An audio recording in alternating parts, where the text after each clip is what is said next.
네, 코인 두두입니다. 한 주간 총 수익금은 대략적으로 11,084불이었는데요. 이는 장세가 다르기 때문에 다시 한번 재현을 보장하는 수익이 아니지만 제가 일주일간 어떤 기준으로 대응을 했는지 과정을 공유할 거니까 끝까지 시청 바라겠습니다.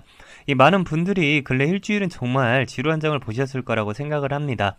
예, 하지만 변동성들이 좀 있어져서 많은 분들이 여기서 더 빠지는 거 아니야? 이제 상승 끝난 거 아니야? 좀 이런 생각을 좀 하셨을 건데 중요한 건 가격이 아니라 우리가 보고 있던 기준이 무엇이냐입니다. 이 시장이 이렇게 요동칠 때 아무 근거 없이 버티는 건 용기가 아니라 도박이지만 기준이 있을 때의 침착함은 저는 실력이라고 생각하는 저로서는 이 지표를 믿고 원칙을 지켰고요. 그 다음에 욕심을 줄였기 때문에 나온 결과라고 생각을 합니다. 이 흐름 그대로 가시면 됩니다. 급할 필요 없습니다. 여러분들은 잘하고 있다는 거 꼭 말씀드리고 싶습니다. 자, 오늘의 일주일간의 매매 수익 현황을 한번 돌아볼 건데요. 어느 순간에서 어느 구간에서 들어갔고 얼만큼 수익이 났는지 체크를 한번 해볼 겁니다. 총 수익금은 대략적으로 11,084불 환율로 계산하면 1,600만 원 가량의 수익인데요. 물론 제 시드가 높은 점도 있겠지만은 저도 시드가 여러분들처럼 당연히 낮을 때가 있었고요. 여러분들도 같은 구조를 이해하시면 충분히 수익을 쌓아가는 방식을 연습해 보실 수 있겠습니다.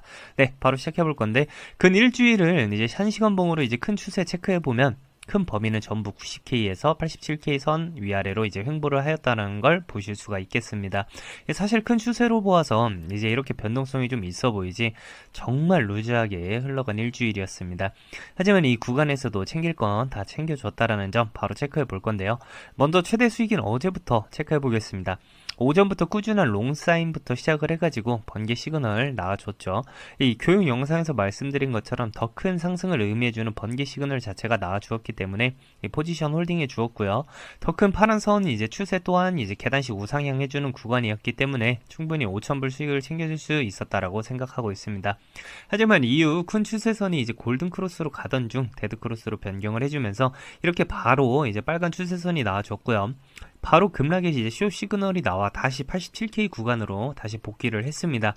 만약 이 구간에서 지표를 보지 않고 조금만 더 가겠지, 설마 여기서 꺾이겠어, 이렇게 감으로 버텼다면 결과는 완전히 달라졌을 겁니다. 실제로 이 구간에서 손절 못하고 물린 분들 굉장히 많았을 거예요. 제가 지표를 쓰는 이유는 이렇게 더 벌기 위해서가 아니라 이런 구간에서 실수를 하지 않기 위해서입니다. 자, 이렇게 현재 제가 왜 지표에 지닥스를 추가를 해서 체크를 하라고 설명드렸는지 이제냐 좀 아시겠죠? 물론 전공법 시그널방에서 나오는 시그널만 보시고 추세를 파악하셔도 물론 괜찮겠지만은 제가 설명드리는 건 들어가는 타이밍과 더 큰 수익을 놓치지 않는 것입니다. 물론 이 숏 시그널이 나온 구간에서만 들어갔어도 충분히 좋은 결과는 있었겠죠. 하지만 이 위의 것들 또한 놓친다라고 하면은 너무 아깝지 않을까요? 제가 설정해 놓은 설정들은 전부 다 이용하시면서 더 큰 결과를 노리시는 게 가장 좋다라고 말씀드리고 싶습니다. 자, 다음 두 번째로 큰 수익을 낸 26일인데요. 26일 또한 오전부터 큰 데드 크로스를 보여준 이후에 골든 크로스로 전환을 해주었습니다. 쭉 큰 상승을 좀 보여줬는데요. 추세선 또한 꾸준히 파란색으로 나와줬고 큰 롱 구간 좋은 결과 나와줬습니다. 그리고 이번 주에 제가 아예 진입하지 않았던 구간도 있는데요. 횡보가 너무 심했고 신호는 나왔지만 추세가 이어질 근거가 좀 부족했던 구간입니다. 이런 구간에서는 혹여나라도 억지로 매매하면 수익이 아니라 피로만 쌓이시니까요. 매매를 안 하는 것도 전략이라는 점 꼭 기억하셨으면 좋겠습니다. 자, 다시 원점으로 이 수익은 누구나 이렇게 벌 수 있다라는 얘기가 아니라요. 이 제 시드가 높은 점도 당연히 맞고요. 이 경험치가 쌓인 것도 무조건 사실입니다. 하지만 동시에 원칙 없이 운으로 번 돈이 아니라는 점은 확실하게 분명한데요. 예를 들어 시드가 500만원이라고 가정을 해볼게요. 이 구조를 그대로 적용을 해서 하루에 1에서 2%만 쌓여도 한 달이면 전혀 다른 계좌가 됩니다.